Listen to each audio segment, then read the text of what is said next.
কি বন্ধুগণ, একঘেয়ে কি লাউ ঘন্ট লাউ চিংড়ি খেয়ে খেয়ে বোর হচ্ছেন? তাহলে চলুন আজকে করা যাক লাউয়ের জামা প্যান্ট দিয়ে কিছু একটা রেসিপি। তাহলে প্রথমেই দেখুন লাউয়ের জামা প্যান্টটা খুলে ভালো করে জলে ধুয়ে রেখে দেওয়া হয়েছে। তারপরে কড়াইয়ে তেল দিয়ে তেল গরম হলে হালকা একটু কালো জিরের ফোড়ন দিয়ে তার উপরে দিয়ে দিন ওই লাউয়ের খোসাগুলো দিয়ে খানিকক্ষণ নেড়ে ছেড়ে ওতে একটু নুন হলুদ দিয়ে ভালোভাবে ভেজে নিন।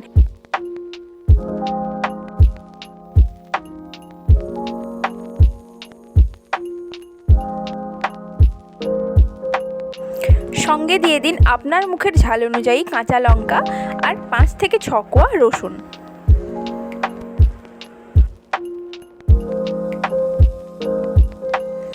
তো দেখুন এইভাবে ভেজে তুলে রাখুন, ঠান্ডা করতে দিন এবং তারপরে এটাকে ভালো করে বেটে নিন।